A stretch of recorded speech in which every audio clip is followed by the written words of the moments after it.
Welcome to Nuanced Beauty, because the world is nuanced and we think that's beautiful. Hi guys, welcome back to Nuanced Beauty. This week, I want to do an episode about why is branding a big deal?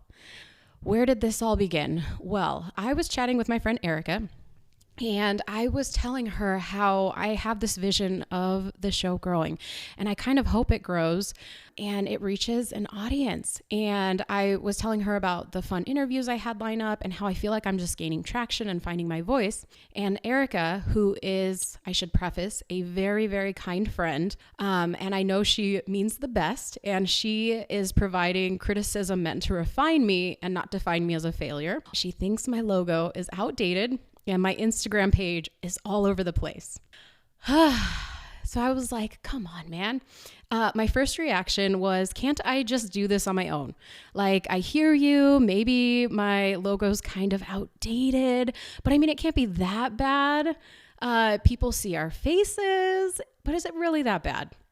So I'm kind of in this spot of like trying to design a little bit of a logo on my own, and I feel like I'm not getting anywhere.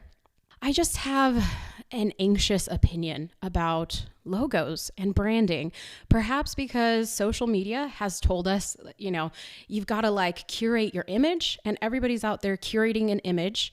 And maybe like as a society, we're experiencing brand fatigue.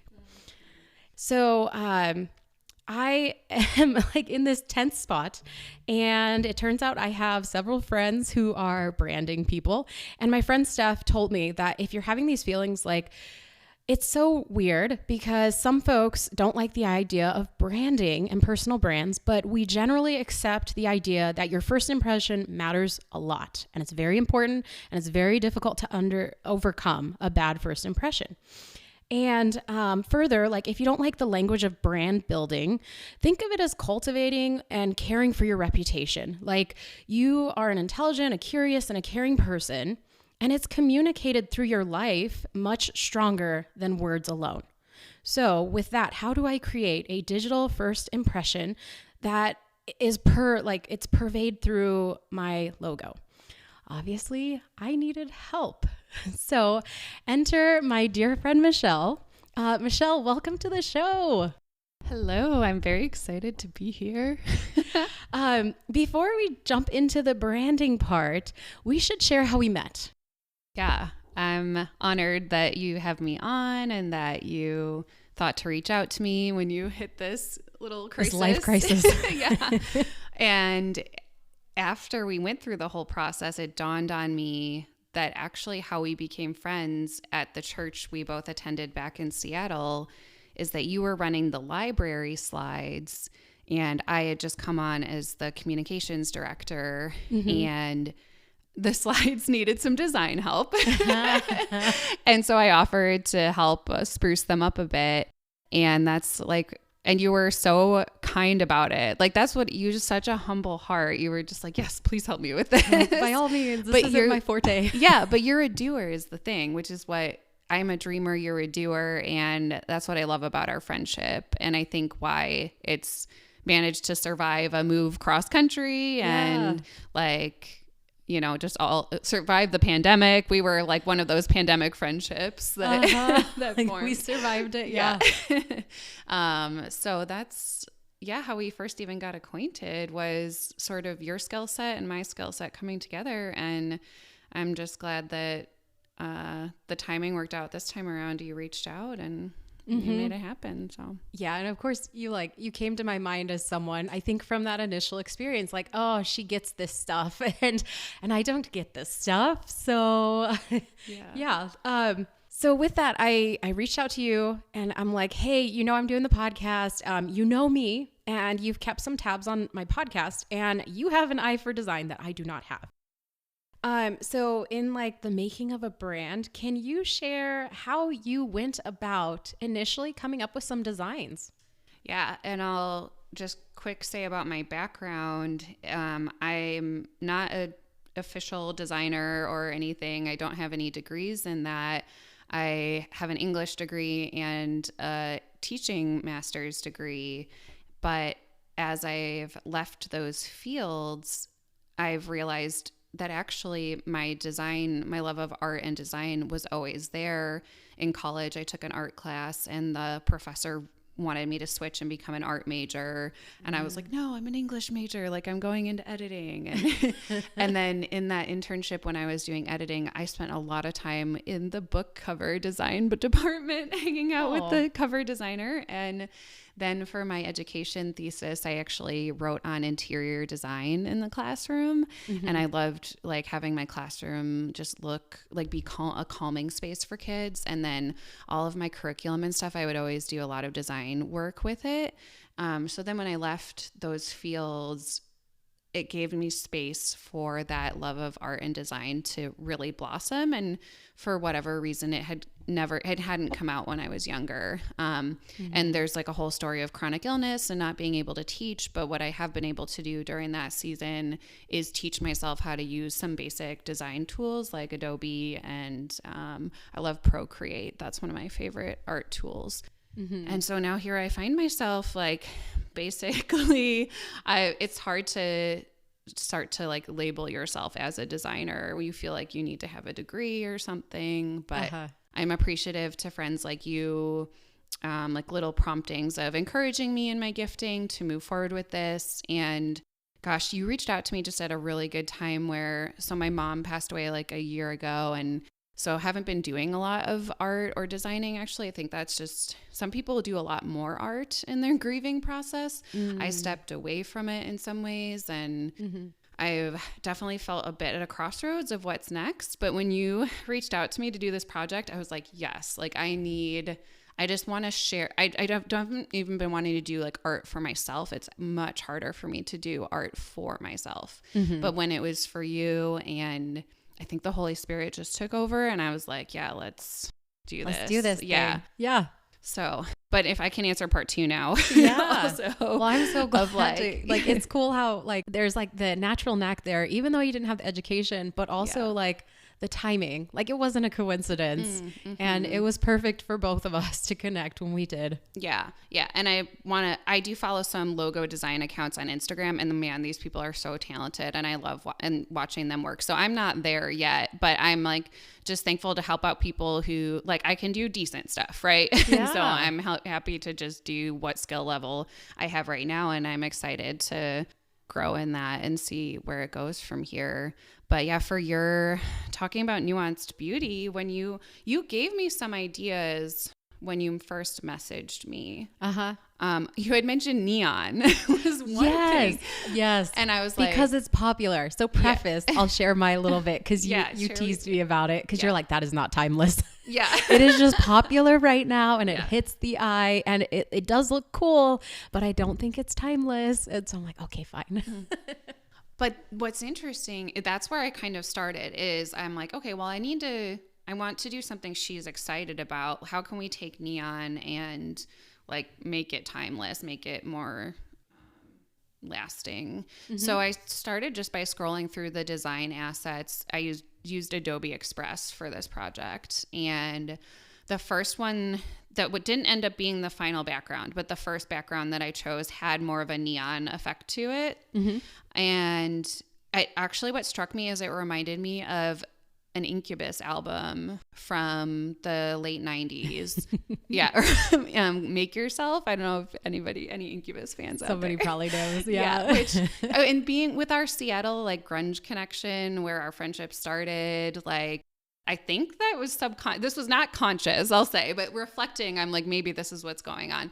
So that piece of art is what jumped out at me. And I'm like, okay, if we're going to do neon, we're going to do it cool. We're going to be like Incubus, right? Like, so that was sort of the jumping off point, and didn't take long to come up with like the first draft of it.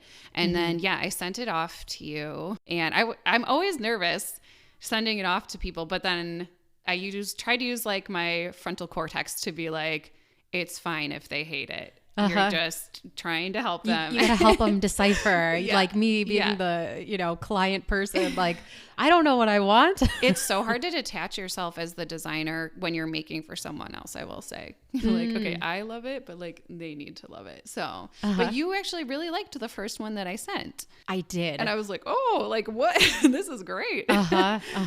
The background was just super cool. Yeah. And we'll probably dive into that. We should share the original one when you post this episode. That's just a good so people idea. can see. I will. The very first one. I will. I'll put that on the page. Okay. Yeah.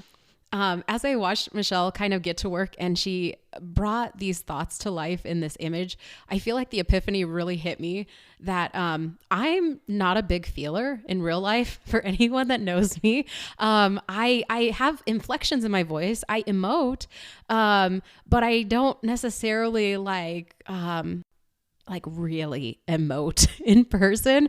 So I had this thought of like, how would you expect me to emote in a freaking image when I cannot do it in real life?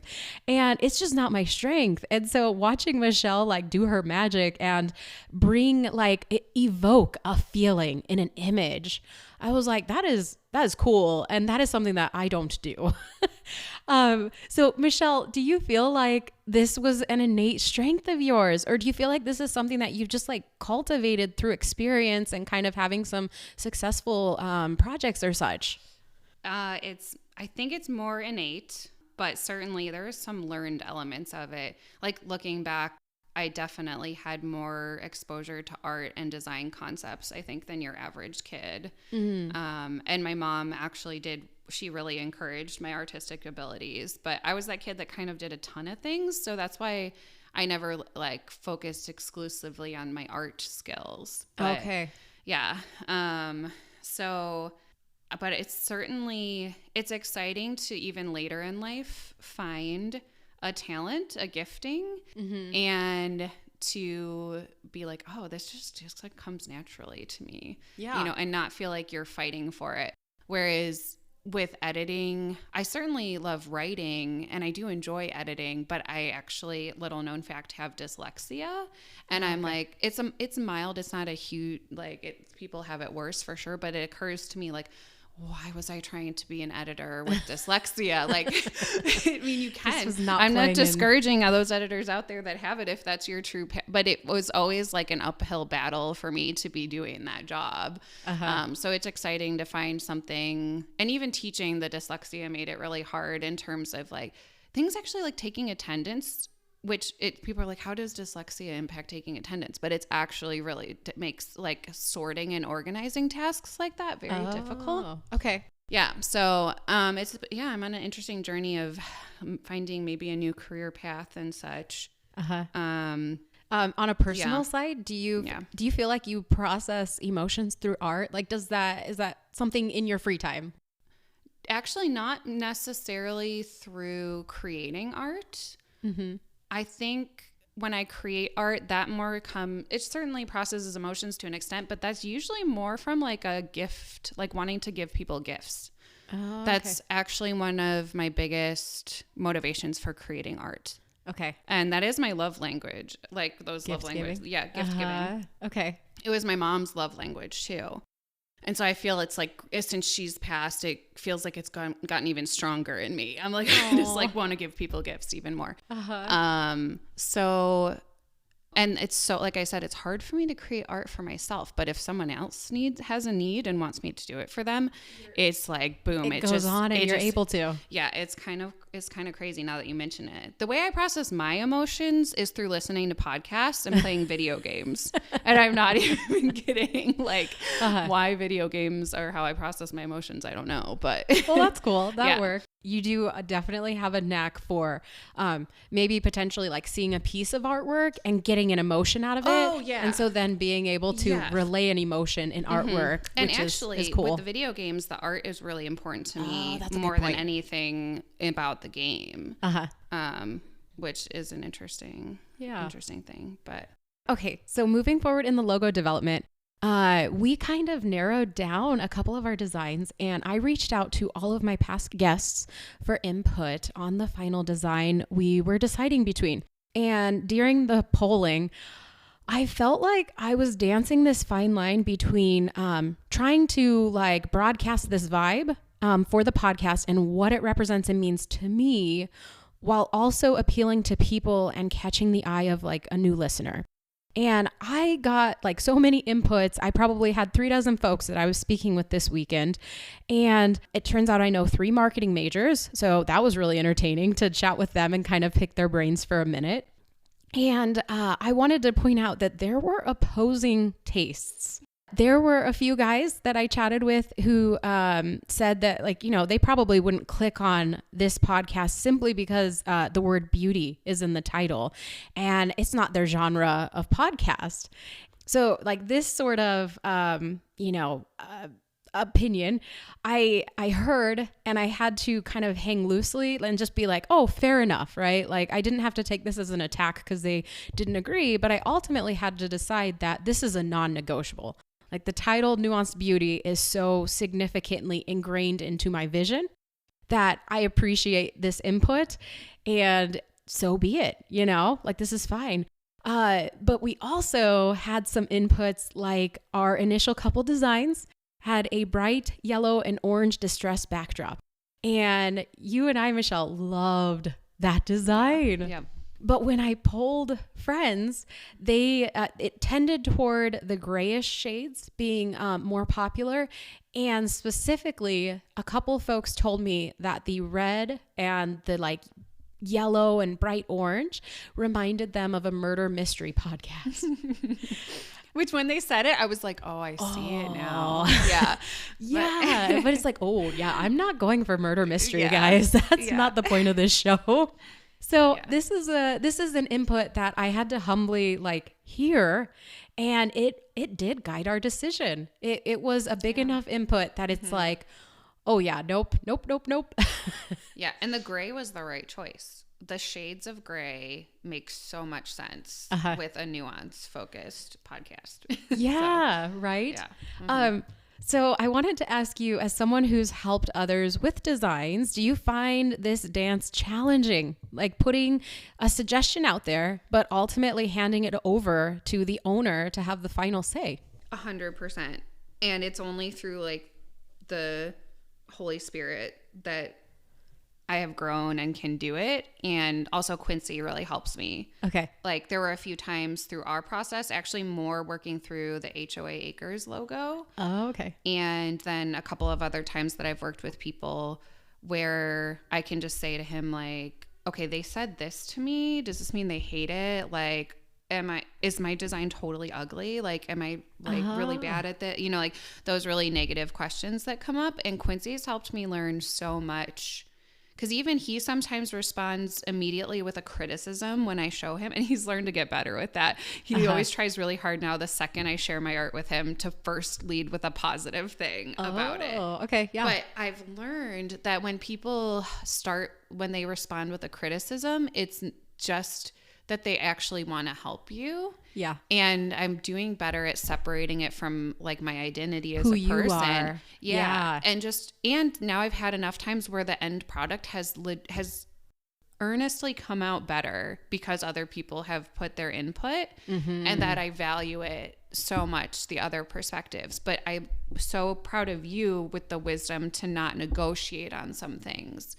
As the original creator and vision maker, there should be non-negotiables that you don't shy away from. Okay. And you're not going to capture everyone, and you have to be okay with that. And I've actually been working through a logo for a company that I'd like to start, and I'm so glad I helped you go through this process first, right before doing it for myself. And I've been learning that as well. It's like other people have been like tremendously helpful, and it's so much better because of it. But you can't. There's certain can't like attach it to your identity, and you cannot attach it to your identity, and it's like. It's that battle of when the Lord has given you a gift to share with the world. It's the battle between humility and pride with it. If you let your pride get in the way, that can stop you from sharing your gift with the world. But then if like you have to be humble about it, but you have to be confident though. There's like you can't be so quote humble that you're like, I'm not good, and not like like a bad kind of humility, you know, like low self-esteem. Yeah. And so as I move more into sharing my art with people, it's really a refining by fire process of keeping me in a humble space and not letting my pride get in the way of sharing art with the world. So, yeah. So let's dive into, I was thinking like what the logo means to me. And first off, the black, gray, white, distressed backdrop. As I think you touched on, this captures the actual, like one of the actual definitions of nuance is hues of gray or like in clouds. And I didn't know that. What is it? It's a French word. Yes. What is the root of the word nuance? Do you know? I should know that. I don't. No, that's okay. We'll like edit this part out or something. And but like let's look it up. Or no, let me just look it up right now. Look it up. One of my favorite things in the world is to look up root words. And you can find just the most amazing, deeper meanings, especially when you're studying scripture. Like when you look up the root word of some of the Hebrew things, it's like more often than not, like Yeshua is like the root word of something, you know, like, and you're like, oh, Jesus is at the center of it. And it almost takes on like multiple meanings in our language. Like the one word that we use doesn't really capture the essence of the meaning. Okay. Nuance root word. Okay. It comes from the Latin noun nubis, meaning cloud. That's what I wondered when you said it. Oh my gosh. Yeah, so the backdrop. The word new, N-U-E, was to make shades of color, actually. Okay. But I'm sure the gray is in there too. Well, in clouds. Clouds are shades of gray, right? Yeah, like clouds are not purple. Yeah, they're not. Yeah. Oh my gosh, I love this so much. Clouds are one of the ways that I became a Christian. Okay. Like because nature, right? Yeah. You shared that with me. Nature is like, so impactful. I didn't know much about the Bible, like other than like what your typical American Christianity knows. And in my busy grad school years, when you're not like you're just trying to like make it in this world and not like really thinking about things bigger than yourself. Yeah. I would be doing a ton of driving. I had all these jobs where I had to drive so much. And there would just be these amazing cloud formations that like would form right when I was having some sort of existential angst or something. I was having a crisis. And then I looked up to the sky and I was like, wow. Yeah, I know it. There's some depth. Like it's cliche or whatever, but like God uses cloud formations. Like, look, anyone who's listening to this, keep your eyes peeled for cloud formations. Well, lo and behold, you know, in the Old Testament, that's literally how God led his people. Yeah, is through. I came to learn that Exodus. later. And then I'm like, okay, now how am I supposed to question God anymore at this point? So I love that nuance is about clouds. That's very cool. Okay. Yeah, and my thought, like from a metaphorical part, is that like the background totally has kind of bringing to life the like shades of gray, and not in just a novel that we all know, but let's take that phrase back. Yeah, let's reclaim that phrase forever. Yeah. But like me personally, feeling like a right, wrong, black, white person who I have a gut reaction and a gut instinct.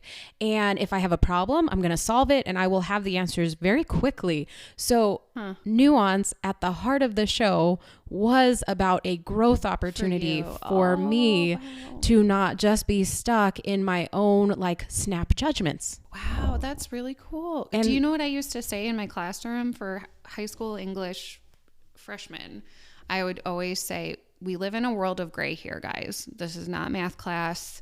And because I was teaching them that if they had a point that they wanted to make, they needed to find the evidence and the persuade, and that they could win points back on their assignments. Like if they could persuade me about it, like we live in this world of gray. So now it makes so much sense to me. This is what came out of me when you asked me to design something, is this like, nuanced gray background. Yeah. That's so cool. I think for so next, like, let's talk about the word nuanced. Yeah. We made it in gold. Yeah. Which that was totally you picking that. Yeah. And I feel like it was decently visible, and I had this reaction, like a couple folks shared that it wasn't entirely legible at first glance, and we tried to mess with like the shading and that. But my like reaction as I processed it was, if you have to lean in and give it a second reading, that's the sort of person that I want to receive these words. So for me, I'm like, all right, this adds in.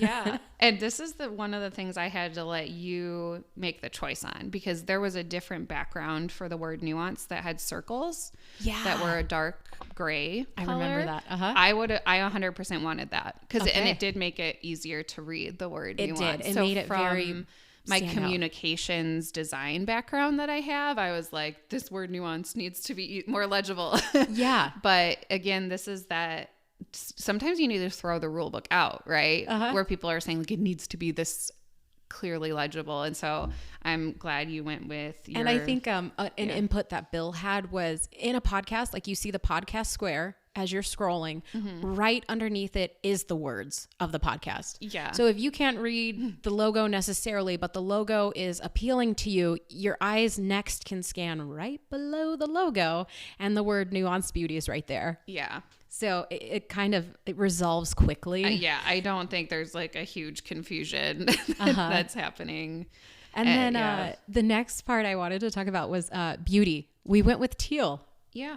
But you threw out a lot of colors. We tried a lot of different colors. And I was trying to stick with the neon, like a homage to neon, which I think this like burnt orange gold and the teal do that pretty well. And I think the highlight behind the nuance gives a little bit of like that neon sign vibe without being like too poppin'. And what I remember too is that the word beauty was bigger for a long time. We did. We flopped that toward the end. Because I initially was just thinking like nuance is a small word. It should be small. But as we worked through iterations of it, we both, I think, had this aha moment of like, oh no, the podcast is about nuance. But seeing the beauty in the nuance. Yeah. So we were like, nuance needs to be bigger. And then that kind of like really cracked the puzzle. I feel like it really fell into place. And I remember in going through the colors though, for beauty, when we went through, like we had green and we thought green looked like Christmas. And like we had a navy blue and it just felt like super stern and bold maybe. And then what was the other color? There was a third color that was just, black. Black was very, like you could read it. You definitely could read it. Yeah. But I love, you kind of helped us tease out how teal like allowed a little bit of fun and energy and not like too matter of fact, which again, going back to nuanced, right? Yeah. And then, the last thing about the image, the subtitle. So the subtitle is a play on words that we have to give credit where credit is due. Bill we were marking back and forth while Michelle was doing the logo. I thought he was going to jump in the room there. When you summoned him. He's not here right now, guys. Yeah, he's taking care of a toddler upstairs. While my husband takes care of the other one. Yes, exactly. My kids are cared for because this is a weekend trip away, which we could have led with that. But this is the first traveling podcast. Ooh. In-person traveling podcast, y'all. The Greenville tour. We're in Greenville, South Carolina. But Bill's not going to jump in. But Bill and I were marking, and he was just like messing with words, and he's like, because the world is nuanced, and we think that's beautiful. And I was like, Bill, that was gold. So we took that one on, and we kept that because it's like a turn of phrase, and we really loved that. But ultimately we should work toward an ending here. Having gone through this exercise and selecting an image for our show, I feel like it gave me a chance to once again practice the art of nuance and leaning into something that I'm not comfortable with. Like, as I shared at the start here, this is not my forte, and I didn't understand why it mattered. And I'm just like, why can't I do the logo on my own, right? But as I did choose to humble myself and to lean in and work with Michelle, who lovingly directed and helped me and put these like beautiful like ideas in the form of an image, I felt this like sense of acceptance for the whole idea of branding that I didn't have when we started it. And as we kind of went through those final tweaks, I felt like a sense of pride, like a good sense of pride in what we created. And this sense of like, yes, like we refined this, we fleshed out all these ideas, we got inputs from people. And I think we are conveying to the audience a good first impression of what exactly I want to convey to people and why I want people to listen to the show and what I want people to get out of the show, which is seeing some tension in whatever, from small things to big things, seeing that there is room for complexity and still finding some beauty in it. Yeah. And so, Michelle, I could not have gotten to this point without your help.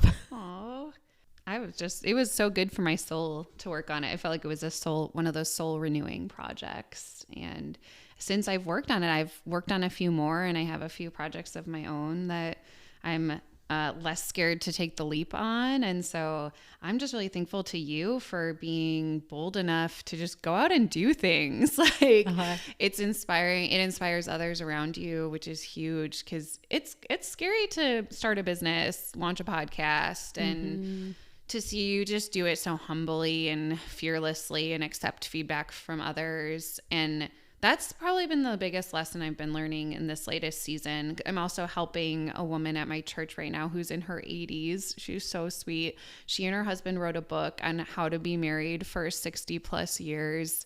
Oh my gosh. And still like each other. Yeah. Oh. And it's like, it's not a complex book. Like, it's a fairly simple project, but it's so heartfelt. And I've been doing the design for it, like did the book cover and edited the ebook for them and everything. And it's really humbling to me that God can use any artwork, anything that we create, as long as we're doing it from a humble place. And to not be afraid to share those things with the world. Like, put it out there. Yeah. There's a meaning for it, and it's a good thing. Yeah. So we'll see what the Lord continues to do through your work and through me. And one thing that I did just notice about our logo that I've never noticed before is that it has the cross in it in a very subtle way. Yes. And I know your goal is never to be overtly Christian, and that this is a welcoming space to all faiths at this podcast. But I do think, like, I love the idea of the cross being at the heart of what you do. And it's just subtly, I love the subconscious things that happen. So I thought of that because it crossed, but I thought of it as a present. And I also coming from I'm a Christian, you guys know that who are listening, but the present of Christ. And so it has some deeper meaning to it. I never thought directly about the cross, but that kind of dives into a little bit of the naming of the show and the heart. Like, you get to choose your category of your podcast. And when I first launched the show, Bill and I had a long conversation about what category I was going to put it in. And the category is society and culture, because we're talking about anything and everything, and it's not necessarily just Christian. And I mean that with as little, like, I'm not trying to insult people who are actually working hard in the faith and are very specifically trying to shepherd people, and who are very specifically trying to guide people to Christ. But it's just where we landed, given all of our life experiences, especially in Seattle, that we want to build relationships. And so Nuanced Beauty kind of in part is like, let's build relationships through leaving space in the nuance and leaning in and giving people the benefit of the doubt and seeing the beauty in things. So good. Well, with that, Michelle, thank you so much for being here today. Yeah, thanks for having me.